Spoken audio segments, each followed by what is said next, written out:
Before we jump into some Q&A about the series that was offered a couple of weeks ago, I want to invite us just to settle and fully arrive for just a minute or two.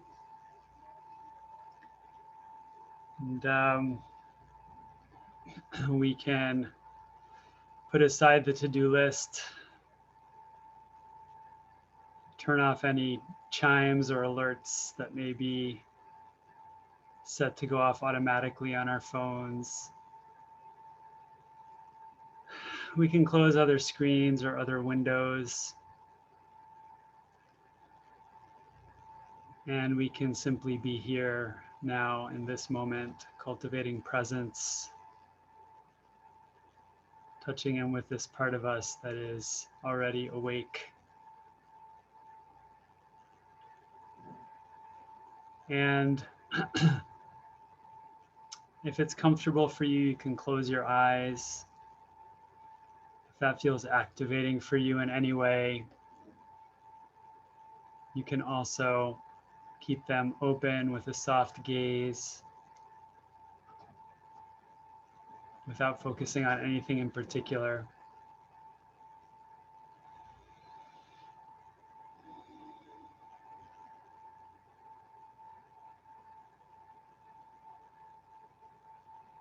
Take a couple of deep breaths.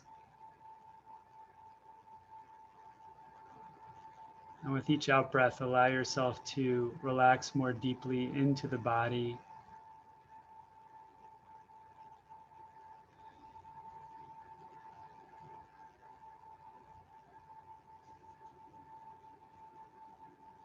And become more aware with each in-breath of being here now.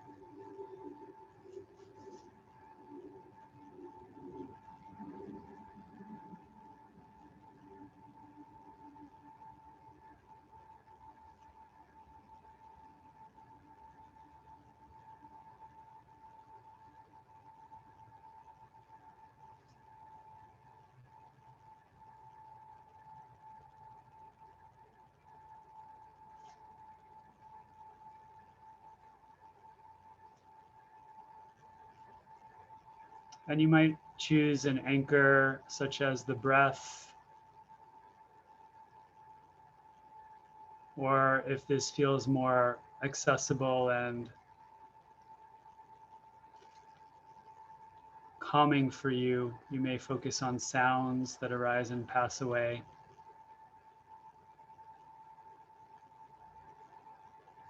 And simply notice how even as you attend to the rising and falling of sensation, there is a silent stillness in the backdrop that knows, functioning kind of like a screen,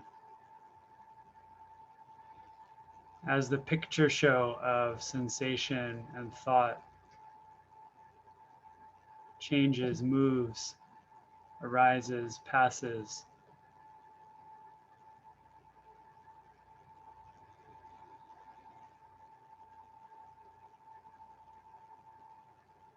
Another way to say the same thing,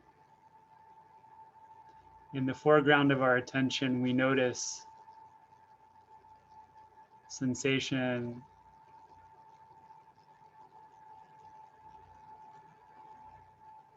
arising, staying, and going. Perhaps thoughts intrude and we notice those arising, changing, subsiding. All of that's happening in the foreground, but in the background, there is this awareness.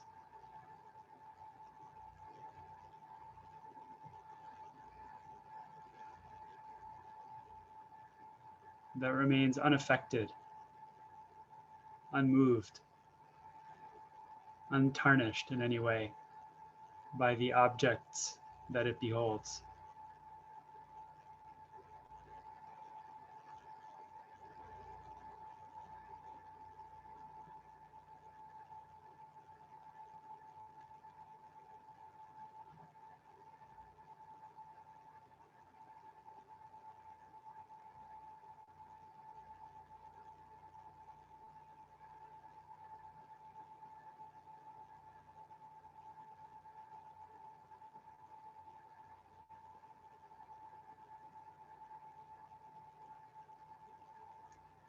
For the last moment of this guided practice, you might notice when a breath arises and passes away, do you disappear? When a sound becomes known, changes, and then subsides, do you disappear? When a thought arises and moves through the mind and then subsides, do you disappear?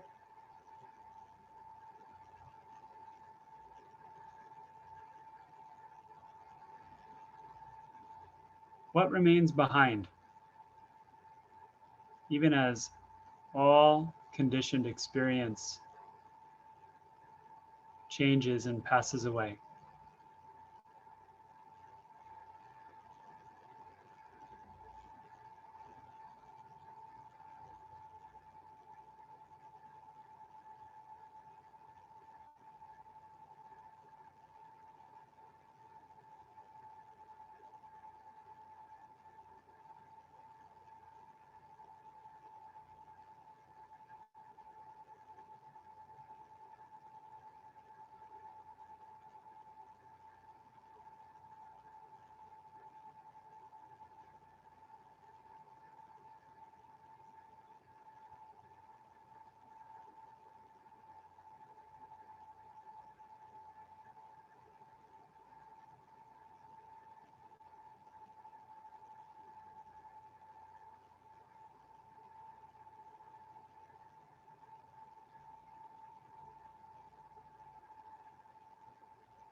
Perhaps the greatest piece of Torah that we can acquire through practice is an answer to the question, who am I really?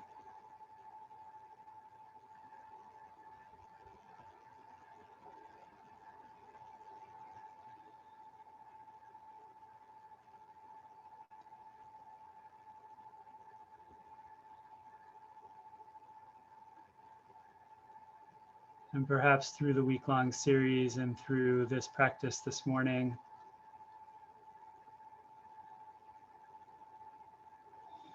you may have caught a glimpse of your true identity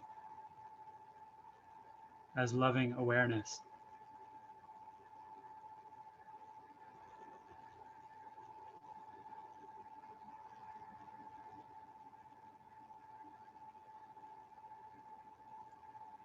And if we can learn to operate from that identity and not the small ego identity, we can change the world.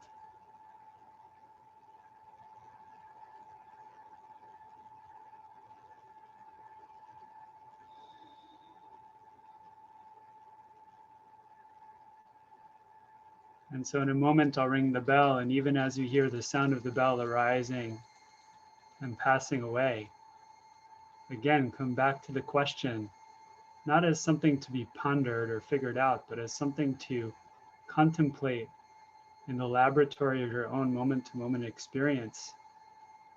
When the sound of the bell dissipates and disappears, do I disappear?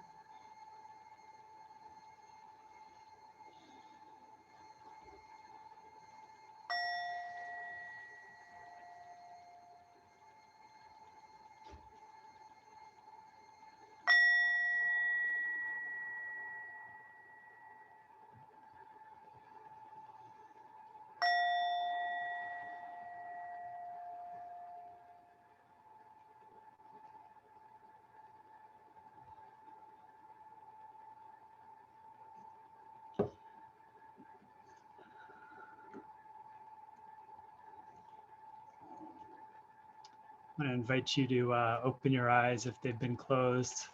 Maybe stretch a little bit.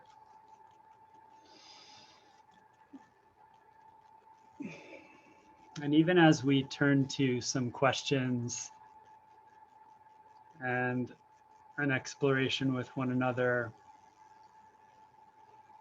we can notice that thoughts come and go, sensations come and go, emotions come and go.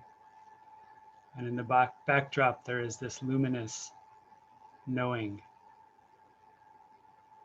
this luminous awareness that's watching the whole picture show arise and pass away.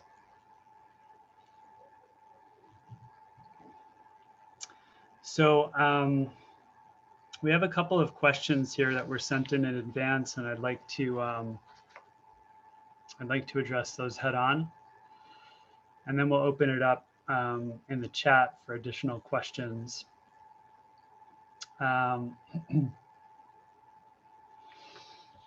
Some of these are connected to one another. The first one comes from Sandra, who says, I am very interested in knowing about Abraham knowing Torah.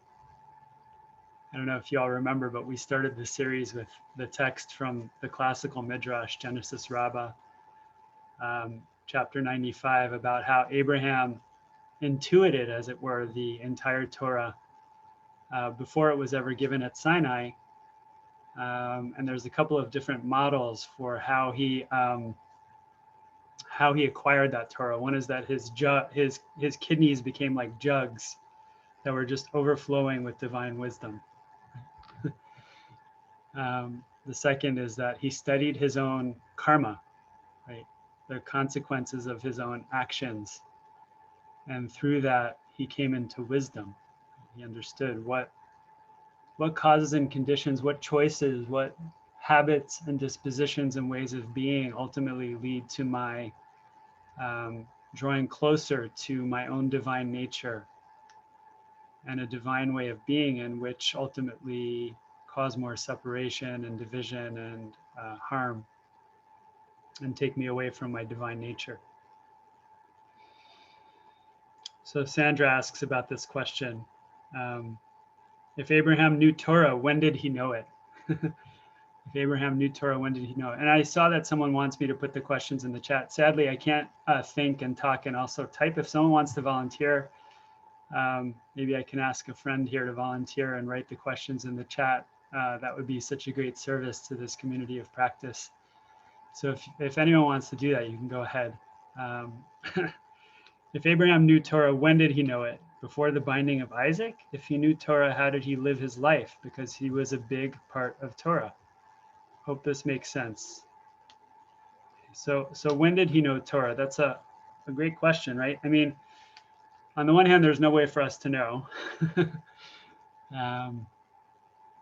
Because he can't stand here and tell us about his experience. Because unfortunately, you know, he's no longer with us. But that midrash that I shared with you has a larger context. And I want to share a little bit about that now, Sandra, and maybe this will answer your question. According to that midrash, Abraham was able to intuit Torah and know his creator and his divine nature, either as young as 3 or as young as 1. You know, so obviously, you know, I have a 5.5-year-old, and I remember back to when she was 3, when she was 1. You know, she wasn't sitting there and meditating. I think the midrash is trying to tell us something more, which is that children, especially very young children, naturally operate from a non-egoic place. Right? At some point, they develop and crystallize a sense of self, right, as separate from all other selves. But it was very clear when my daughter was very young that she was really just kind of a bundle of impulses and awareness and consciousness. Right? There wasn't a thought process in her mind saying, okay, I'm this separate self and I'm happy, I'm unhappy, I want this, I want that, I don't want this, I don't want that, right? Her body had natural wisdom about kind of what she needed to keep her alive. And when she was hungry, she would cry and we would feed her. And when she was, you know, needing a diaper change, she would cry and we would change her. There was kind of a natural inherent wisdom in the body. And then coupled with that, there was, I believe, just pure consciousness.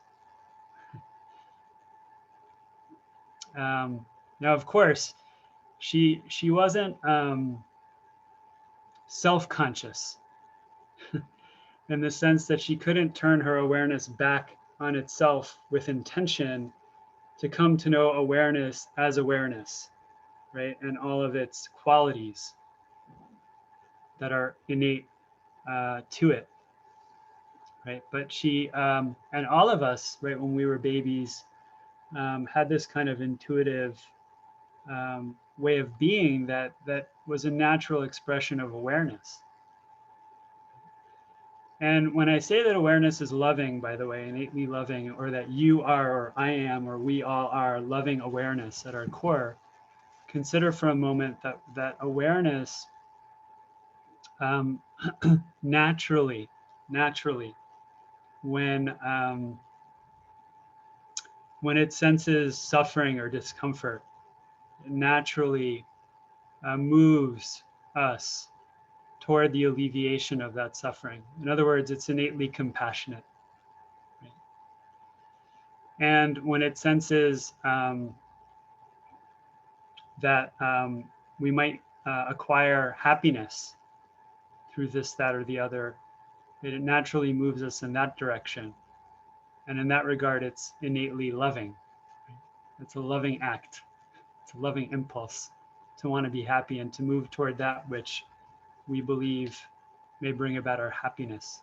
These are inherent qualities in awareness, right? When you're sitting in meditation and unpleasant arises, immediately with that, contemporaneous with that, right? Not as a kind of an impulse that rises on the heels, but along with an awareness of unpleasant, there's an impulse to want to alleviate that unpleasant experience. That's the innate compassion of awareness. And as soon as we recognize pleasant, there's an innate impulse to want more, right? To move toward what feels nourishing and delightful. That's the love that's inherent in awareness. And I think the Midrash is trying to suggest that that's what it is to be a baby. Right? We may not be aware that that's our nature, but we're operating from our true nature. We're operating from our true nature. Look, I mean, I'll leave it to you to unpack and dissect the narrative of Abraham's life to try and discern, you know, was he operating from his true nature here, or was he confused, and so on and so forth. Certainly we can point to moments when it looks like he may have gotten confused or deluded, right? Or maybe he lost touch with his true nature. But what we do know is that, you know, Abraham was in touch with a divine source that communicated with him, that guided him on the path, sometimes in puzzling ways that from our perspective may seem profoundly troubling, ethically, morally. But he was a person who was receptive to listening for the divine call from within, not as something coming from without, but as something welling up from inside. And in fact, that's how the commentaries understand what the prophetic experience was like for everyone but Moses. That in a dream or in some sort of a trance state, they would open a channel to this conduit that connects us with the totality, and the field of pure wisdom and love that is the divine, that pervades the totality, and that then can communicate through us and with us, right, and provide guidance. So Sandra, I hope that's helpful. By the way, I will open it up at some point for people to, you know, offer some thoughts and reflections, probably in the last, you know, 10 or 15 minutes of the session, but I did want to address specific questions. Okay. Then we have from Teddy and a couple of other folks, similar questions: ways to cultivate and practice awareness, loving awareness. And Teddy, you speak to the techniques of meditation, prayer, reading, living out Torah, any other courses of action or thought to take. And this is resonant with a couple of other questions, which I'm going to read off here. And I'll be looking at the chat as well, just to see, if people are responding and have follow-up questions to anything that I say. But let me just turn to these questions quickly. So kind of a follow-up to Teddy's question from Amy. I would so appreciate suggestions as to know how to prepare the mind and body to sink into the deeper state of stillness.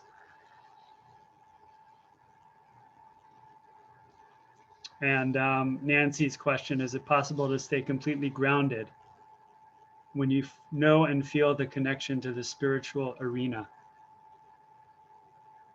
And how can one keep balance? These are all related questions, right?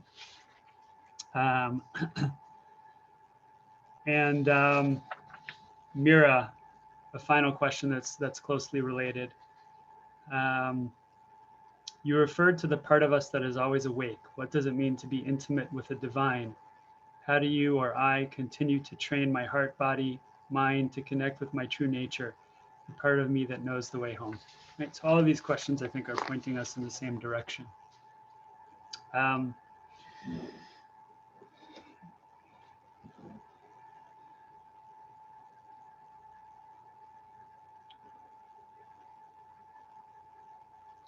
The first thing I want to say is that all techniques are just tools, right? Whatever meditation practices, prayer practices, embodied practices, chanting practices we may use in our lives, practices for working on our midot, on our character, on our reactivity. Right? These are all techniques, but the kind of key takeaway that I'm hoping landed for you in an experiential way, not just as an idea, but something you were able to at least taste, if not encounter in a more profound way, is that what we're looking for is already inside of us. Right? You couldn't possibly get it somewhere else. You couldn't possibly get it somewhere else because it's not an object. Oftentimes we bring a kind of materialistic or kind of market mentality to spiritual practice, and we say, if I just get the right practice, then I'll finally get that thing out there that I've been looking for that's eluded me my whole life. Right? And actually, the techniques that we use are really designed and have been kind of tested and tried over the years and millennia to guide us back to that which is already in us, right? But that we weren't able to recognize for a number of different reasons, right? Number one, we were distracted and our attention was kind of directed outwardly, and we were looking for our happiness in all kinds of external objects and spending our time and energy and effort on that, right?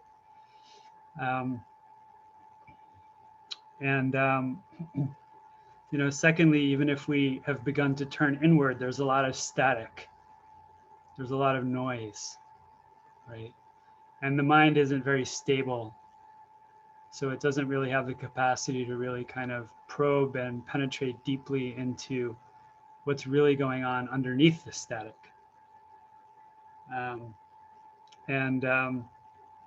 That's why a lot of techniques begin with concentrating and focusing the mind, stabilizing our attention, creating a kind of quality of attention that's very vivid and wakeful and simultaneously very loving and warm and spacious. And little by little, the static might begin to settle a little bit, at least enough for us to begin to see through the lattice work of the ego toward what lies behind. And you don't need your thoughts to completely go quiet, although it's lovely when that happens. And you don't disappear when that happens. contrary to what we may believe, the ego disappears, but you don't disappear.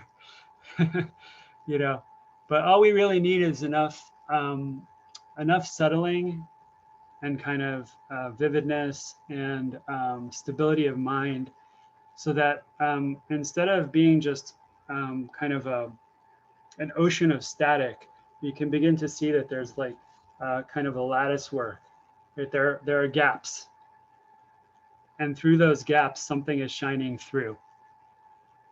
There's a light shining through, the light of awareness. And then we can begin to look back through that lattice and begin to see, who's there in the backdrop. So the practice I just shared when we started, as you watch impermanent objects arise and pass away, do you disappear when they pass away? Did you disappear? Give me thumbs up if you disappeared. I can't see everybody. Let me take a look for a second, but I suspect no one here disappeared. Maybe you did. I'm just going to scroll through here for 1 second. Let's see. Let me go back to gallery view. Did anyone disappear? Right. So that's just kind of like a way to make the weave, right, a little less tight, so you can begin to see through the cracks. Oh, wait a minute. There was something there in the backdrop, knowing all of this changing stuff. And even as stuff changed, that part of me didn't disappear. It continued on, it remained, right, as kind of a steady witness or observer. So, the practices are great, but ultimately we want to be able to get to a place where we just know that as our nature, and we don't question that as our nature any longer, because we've just become so familiar with it that we can recognize that in each and every moment of our lives, that's who we are. And when you get to that place, practices are not so important anymore, right? It's kind of like my daughter and I were going someplace the other day, and I didn't use a GPS. I just went there, and she said, "Well, how do you know where to go?" And I said, "Because I've been there before." And then I said to her, we can walk around our neighborhood and you always know how to get home, even though you don't know the address, right? I was like, and I said to her, how are you able to do that? And she said, "Oh, because I've been there many times and I know what it looks like." It's exactly like that with these practices, right? They help us go back many times to recognize. Again, the work is not acquiring, it's recognizing. It's not achieving, it's recognizing. It's not purchasing, or accumulating, it's recognizing.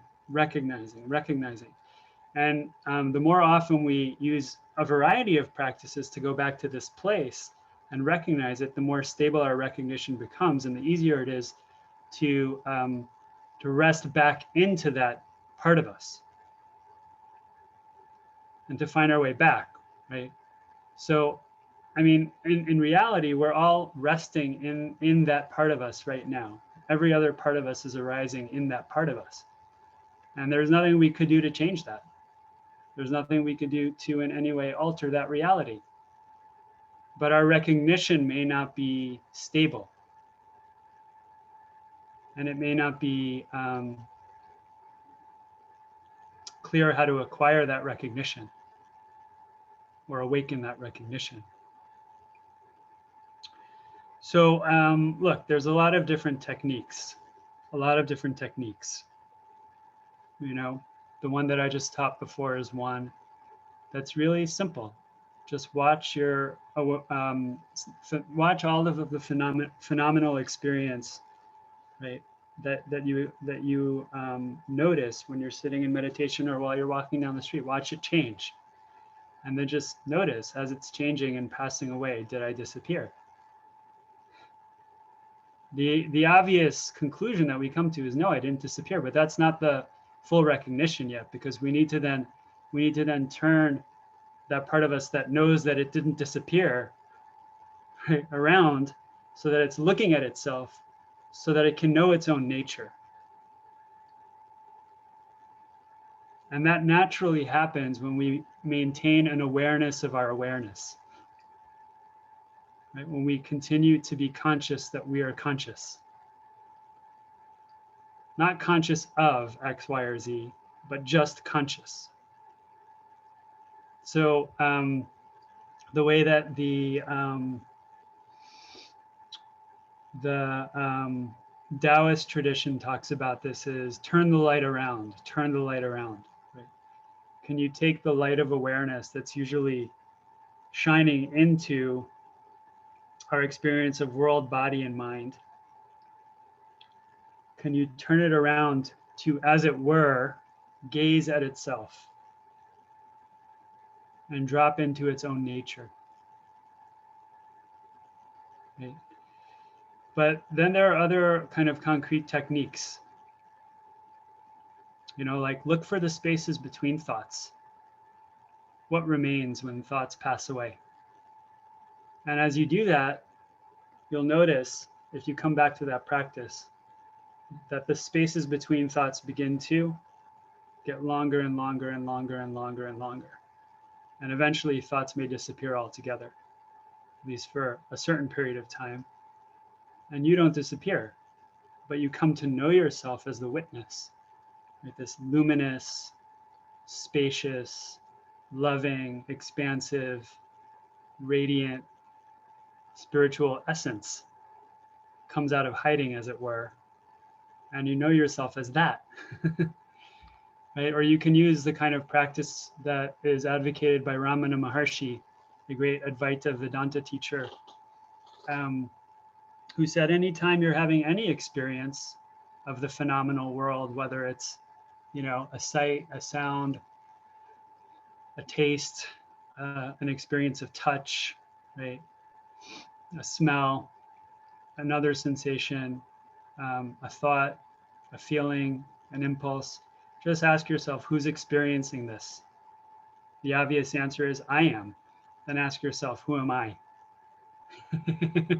And in my experience, when you do that, the mind naturally sinks back into its own true nature, into its source. And it kind of prods the mind to look back at its own source.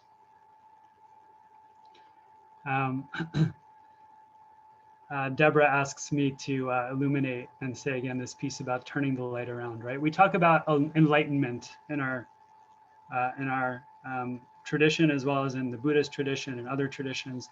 What does that mean? And why do we use the metaphor of light? The answer is because awareness, its innate, one of its innate qualities is that it illuminates, right, or sheds light upon what's happening here and now, and penetrates into the nature of reality. When we deepen and expand our capacity to shine it, right, into our experience.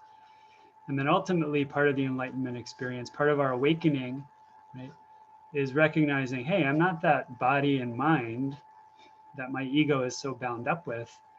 I'm this spiritual essence that is aware and loving. And then once you have that recognition, because that's the first experience of awakening, right? Then you need to sustain and stabilize that so that you can know that under all circumstances and conditions. And it's out of that then that we experience the capacity to receive Torah, which is to say, to penetrate deeply into the nature of things, right? To sense and recognize the natural and inherent wisdom and intelligence that's there at all levels of being. Another technique is the one my teacher, Rabbi Miles Krasson, taught me. Just become aware of the world out there when you're meditating. You can do this right now. You can close your eyes and listen to my voice. Become aware there's a world. What's that world arising in? Don't try to figure it out. Just notice what's your experience. You hear sounds. Maybe you feel the air conditioning on your skin, right? Maybe you hear traffic outside. Maybe you sense the light coming through the window. What's that all arising in? or you go to the body, you can become aware there's a body. Sensations, feeling, energy. What's that arising in?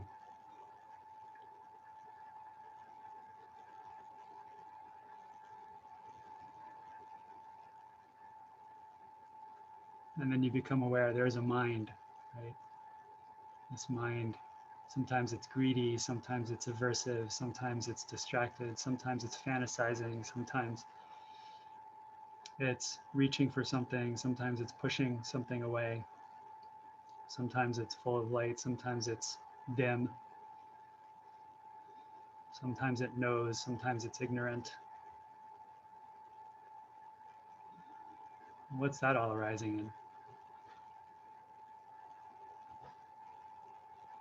Like what's the space in which thoughts are known as they arise and pass away?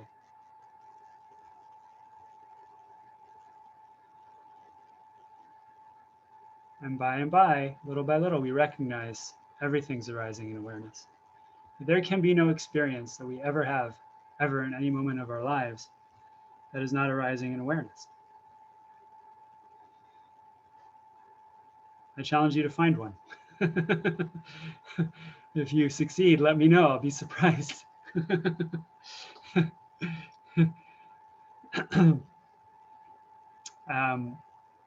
then finally, there's practices like one mentioned in Degel Machane Ephraim, one of my favorite Hasidic books. He was the grandson of the Baal Shem Tov.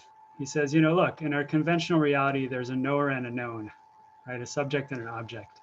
Right? So right now, I might say I'm the knower, and all of you are the known, right? I see your faces on Zoom, and it kind of feels like you're outside of me, right? You're separate.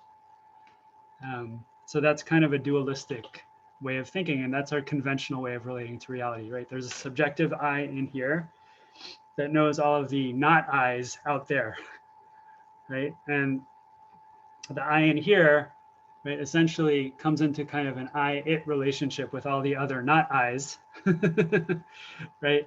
And tries to get what it needs from them for its, pleasure, for its sustenance, for its sense of safety,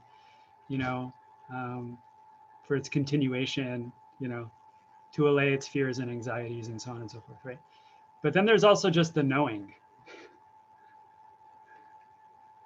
And if you just abide in the knowing, the subject-object divide disappears. In Hebrew, these are the maskil, the knower, the muskal, that which is known, and then the seichel, right? The awareness itself, pure awareness. When you inhabit your true nature, right, in which your ego identity arises, because the ego identity is an impermanent aggregate of sensations, thoughts, feelings, impulses, images, memories, desires. And those things all come and go, right? So when you recognize that you are the knowing, suddenly you come into a state of being where there's no inside and no outside anymore. The whole world is arising in me, right? And I am arising within the whole world. All of you right now are not outside of me. You're arising in me, in my awareness, and I am arising in you. We're all arising in one another. There's absolutely no separation. So these are just a couple of practices. There's hundreds, if not thousands, that help us to come to know our true nature.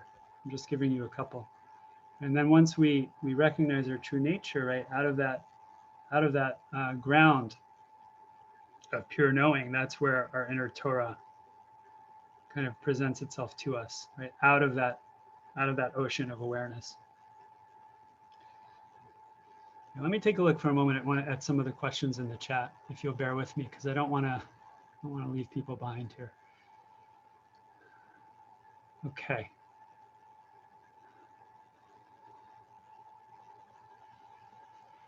Let's see. A lot of stuff here. This is from Pam. I was originally taught by Tibetan Buddhists and got used to meditating eyes open. Can you comment on eyes open versus eyes shut? Does it matter? not, is it best to choose one and stick with it? Yeah, good question. Um, uh, uh, First of all, I think it's good to change up our habits and practice often. Not so often that we're just flip-flopping from one thing to another because we got bored, because boredom is actually important for our learning and our awakening. Like, how does the mind meet boredom? What's the ego's habitual response to boredom? That's an important piece of knowing. It's an important piece of Torah. Um,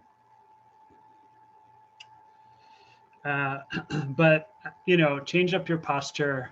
If you usually sit, do that for, I don't know, 6 months, and then see what it's like to meditate for a couple months standing or lying on your back, or walking. um, and the same with eyes open, eyes closed. I find personally that I can make adjustments within even a single sit. Um, where, for example, if my energy level is low and I'm kind of tracking this state of kind of low energetic arousal, I'll sometimes open my eyes for a couple minutes, and as the light rushes in, I'm not looking around the room and trying to look at anything specific, but my eyes are now open, and that can create a more kind of buoyant, energetic quality than in body and mind that supports me to stay awake and remain kind of focused and vivid and vibrant.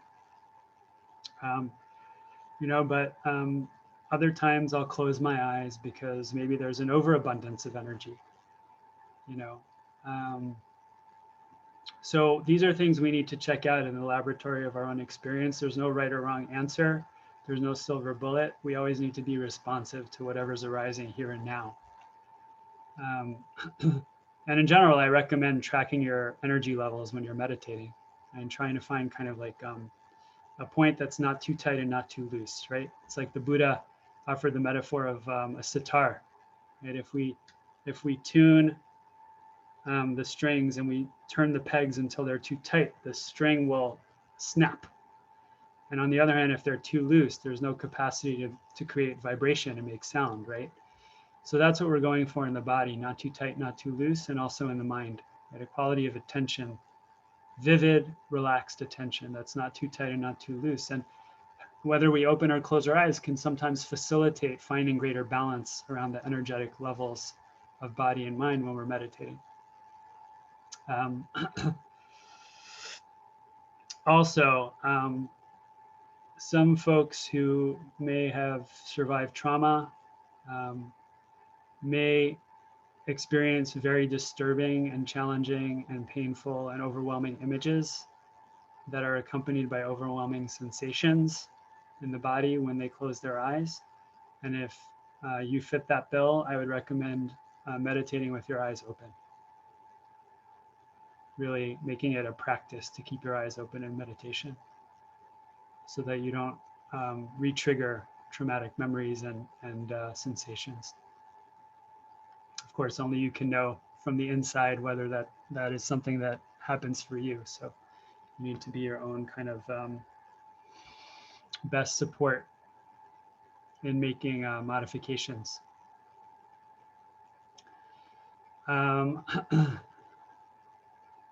Okay.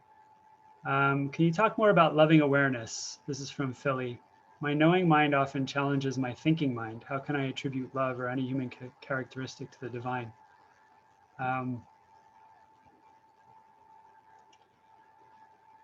Well, first of all, let me start at the end, right? How can you attribute any human characteristic to the divine? Somehow we very highly educated, smart Westerners have come to believe in a Maimonidean God, right? Maimonides, who was essentially trying to teach Aristotle, but using Jewish language, had this notion of God as perfect, beyond anything familiar, right? And so he articulated what's called the via negativa or negationis, which is to say the negative path Just to say you can't say anything about God that would impute any characteristic to God. So we can only talk about God in negative language, right? God is not finite. God is not bound by space and time, etc. The Jewish mystical tradition has a very different model that in some ways is really grounded in the authentic midrashic tradition, which is that we are all cells within the vast divine organism. And so every aspect of the human experience is contained within the totality. So yeah, part of God is my grief, and part of God is my pain, and part of God is my little finger, and part of God is my body, and part of God is my heart, and part of God is my own mind.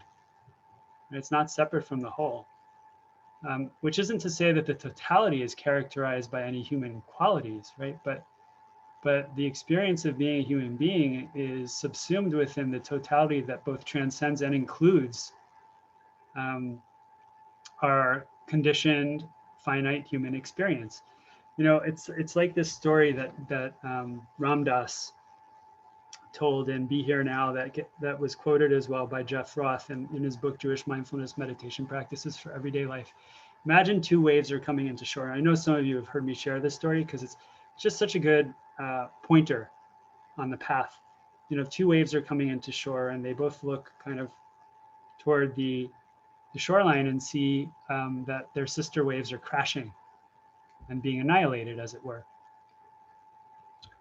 So one of the waves becomes extremely anxious and afraid, and it thinks to itself, oh my God, I'm going to die. I'm going to die. I'm going to die. And it turns to its fellow wave and is very puzzled to discover that its fellow wave is actually very calm, content, unruffled. So the anxious wave looks again towards the shore and sees Sally crashing and Jane crashing and David crashing and June crashing and oh my God, I'm coming next, right? It's going to be my turn. I'm going to die.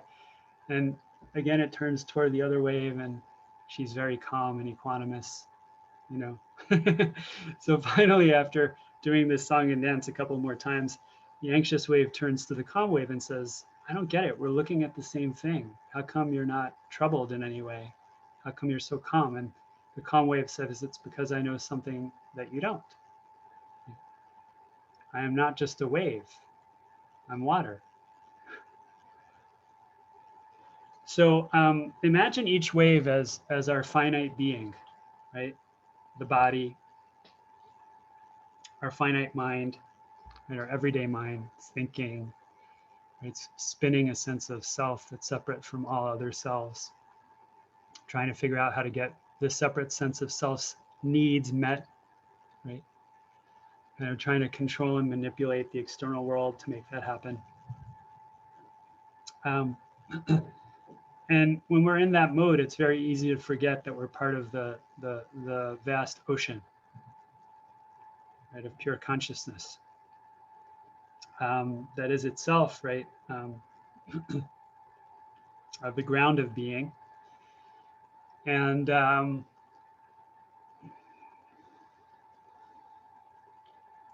in that state, we become very anxious and confused and lost in our fantasies, and we drum up a lot of suffering for ourselves and others. And the work that I'm describing here is just recognizing that even as you can continue to be a wave, what animates the waves, what fills the waves, what the waves are made of, right, is water. For us, that water is just pure awareness. Pure awareness can become contracted into the finite objects of the body mind to the extent that we don't anymore recognize ourselves as spacious, loving awareness. Okay. So all this to say that our finite being is present within awareness, and therefore it's part of the totality, not separate from it.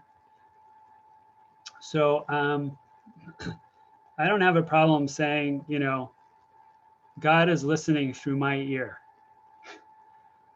or my hands, right, are doing God's work of loving kindness. Because my finite being is just a modulation or a wave within the total ocean of divinity. Okay. To me, that's not problematic in any way, shape, or form. And, in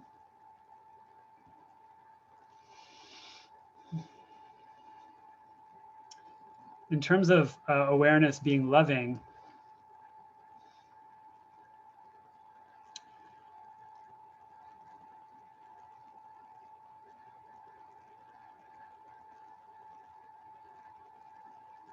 first of all, is awareness ever not there when you look for it?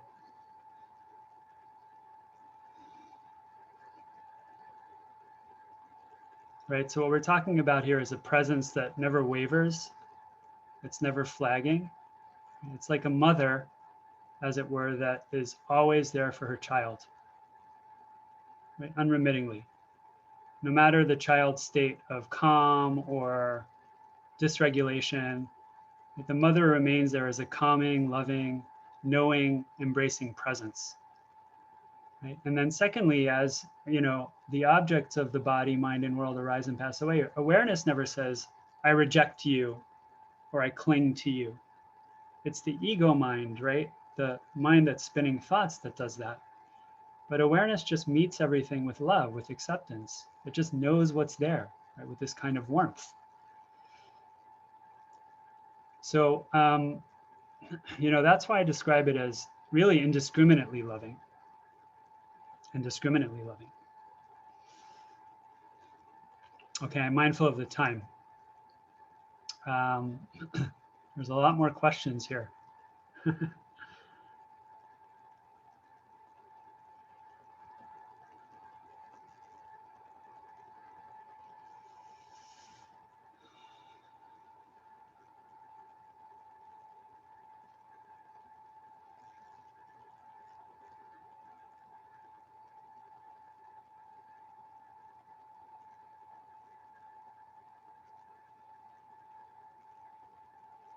There's a lot of good questions here.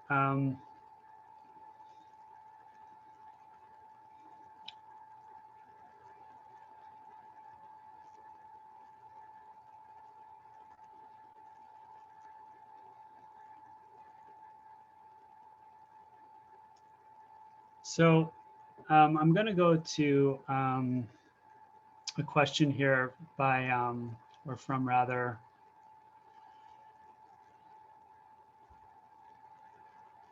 Barbara Stock about concentration. Okay, this will probably be the last question I'll answer. I was hoping for a little bit more give and take, but we will save the chat and perhaps we'll have an opportunity for another follow-up because there's a lot of questions here that remain unanswered.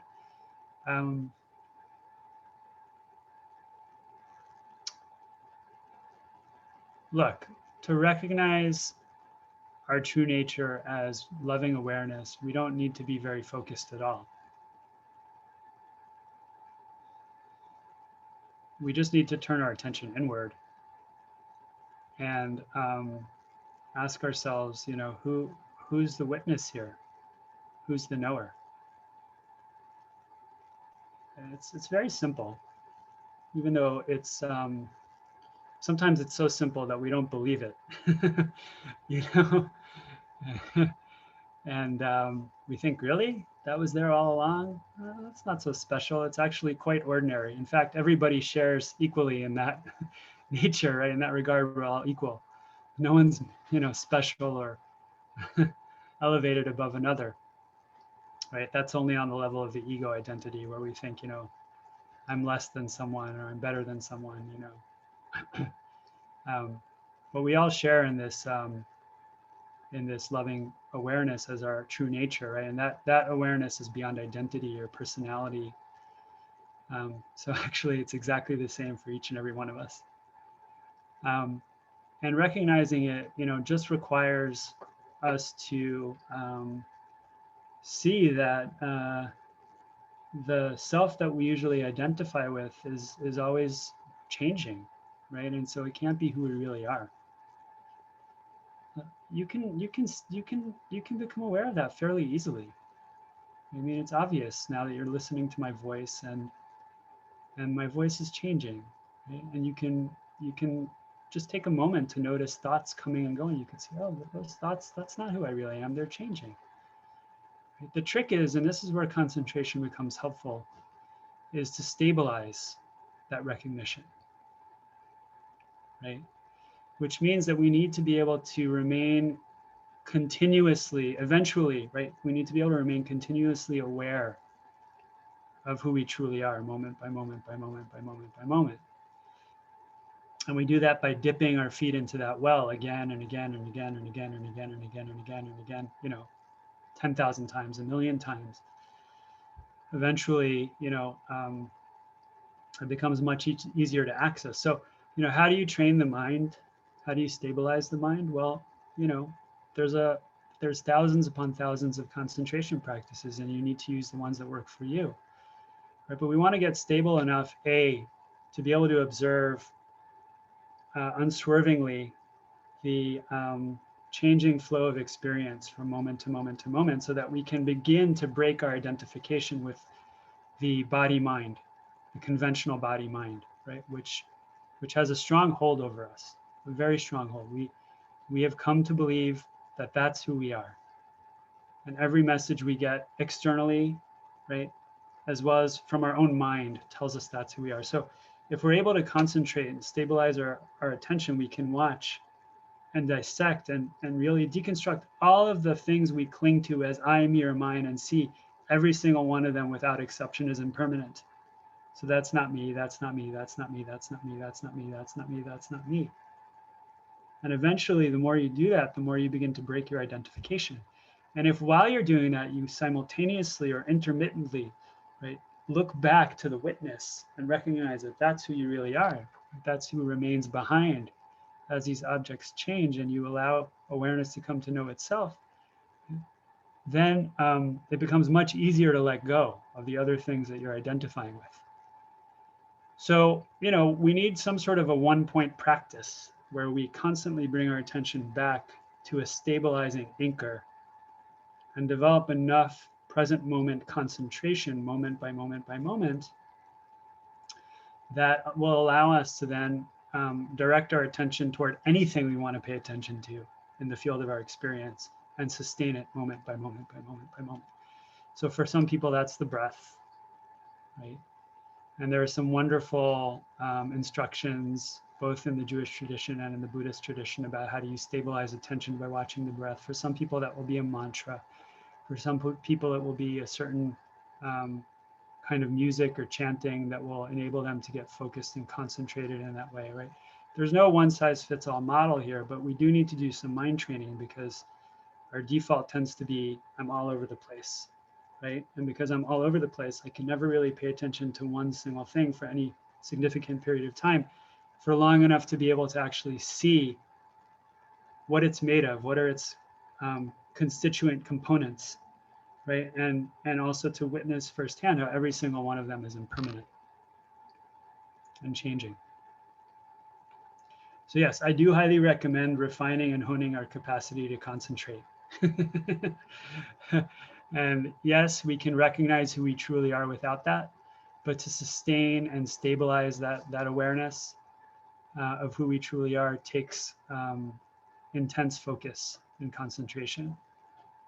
And I'd be happy to teach a whole series on getting concentrated. That would be worthwhile. Or, right, when things open up, I recommend that we all go on a longer meditation retreat of at least 7 days, if not longer. And there are multiple opportunities to do that, both in the Jewish world and beyond, thank God, at this point in the evolution of this Jewish contemplative movement. Friends, I see we're out of time. I'm going to save the chat. I'm going to look over the questions. We'll consider offering one more of these. And in the meantime, I hope that you're taking something away that will be nourishing for you in your practice, nourishing for your soul, and that will help you to live with a greater awareness that you and your whole life are Torah. And as such, You can revitalize Judaism here and now, because we badly need your Torah as a way to discern what wisdom we all need to bring to this moment, so we can midwife a more compassionate, loving, and kind world into being. Thanks, everybody. All the best. Stay healthy, and may you feel happy and peaceful.